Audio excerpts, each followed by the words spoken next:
What can be said about the 70 Series Land Cruiser that hasn't been said before? It's a true icon of the Australian bush and Australian four-wheel driving. Now, this vehicle first arrived in the mid-80s with a 3F petrol motor or a 2H diesel.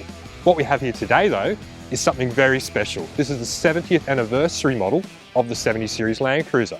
It comes in at just over $80,000, but you do get some extra inclusions with this model you don't get on the GXL or Workmate. Some of the obvious additions with this 70th anniversary model is you can clearly see this front end. This grille is just cool, retro styled, actually spelling out Toyota. It's a flashback to the 80s and I love it. We've also got a black bumper here, still a halogen headlight. It's a bit old school. It doesn't really work that well, but they're there. On the back of the Cruiser, you've got some special badges just to signify this is a limited edition model. Now, the real appeal with this vehicle comes from the fact it's so customizable. You've essentially got a chassis rail and a body and an engine and a gearbox, some diffs. You can do anything with them, from coil conversions to portal axles to a full camper on the back that you could live out of. The options are really limitless, which is why this is such a popular vehicle for touring four-wheel drivers and farmers, everyone in between. There's nothing you can't do to a 70 Series Cruiser. A few weeks ago, we were lucky enough to drive a 70th anniversary 76 Series wagon. So if you want to check that video out, it'll be somewhere over here. There's a lot of similarities between the two, especially inside. They're basically the same, except you've only got 2 seats in this, not 5, as in the wagon. Now, 2 major differences between the 76 Series wagon and this single cab ute. The suspension. This has got a much firmer rear end with a massive leaf pack because obviously it's designed to carry weight. It's also got a longer wheelbase, which on these rough tracks should be an advantage. But with this awful turning circle, let's see if that extra long wheelbase is going to be a problem in the bush. So we're here today in this awesome rainy conditions to put this vehicle through a proper test as you would in the real world. Muddy tracks, forestry roads, things like that. We'd love to load it up, but it's just not going to happen today. Let's go and get muddy and see what the Cruiser can do. So one thing I love about the 70 Series Land Cruiser range is it's just so full of character. They really are a farm truck, but it's an evolution of a farm truck, so it's actually done quite well. There are some points that, you know, definitely lacking, like for example, the number plate on the back. Terrible design, the way they've done that. And little things like the fuel filler looks pretty basic, pretty agricultural. But all in all, it's just a solid ute. It's a workhorse. It's what it's built to do is work. And we're out on these forestry tracks today, where it's, you know, quite rough, quite bouncy, and it's doing the job absolutely flawlessly. And we don't have a load in. We've got nothing in the big tray, and it's riding really well. Surprised. I'm very surprised actually. Now we are in the 70th anniversary of the single cab Land Cruiser. And it's a great thing. I think it's really cool what they've done with the inside, but I just think they could have done a little bit more. They really could have made this such a special vehicle.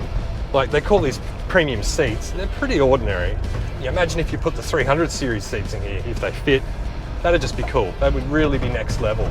So what you do get is 3 cup holders now instead of 1. Hallelujah, you got some cup holders. There's 4 USB points. You get some wood grain trim, which is fake wood grain trim. The plastic accents here and external styling upgrades we've mentioned before. So you don't get a lot, but it's a nice touch. And there's only a couple of hundred of these. It's going to be rare, they're going to sell.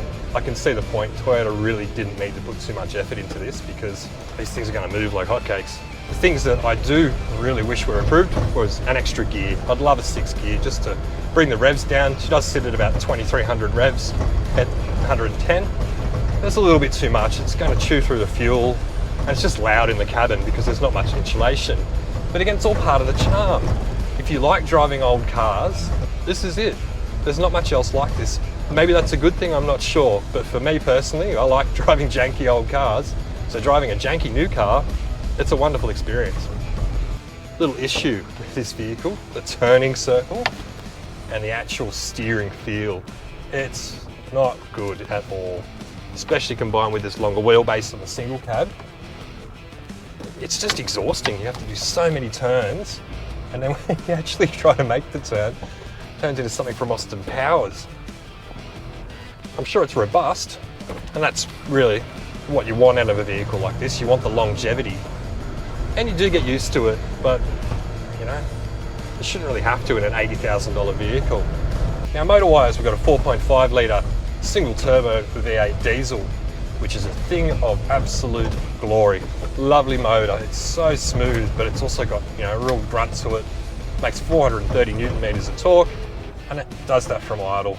Now, suspension-wise, solid axles front and rear, there are coils in the front, leaf springs in the back. There's not a lot of wheel articulation. Having front and rear diff locks though, it just means you're going to pick a wheel up. You'll just keep going though. Now, all in all, would I buy one of these? Well, personally, I don't need a single cab ute. I've already got a single cab ute, but it's got a camper on the back of it.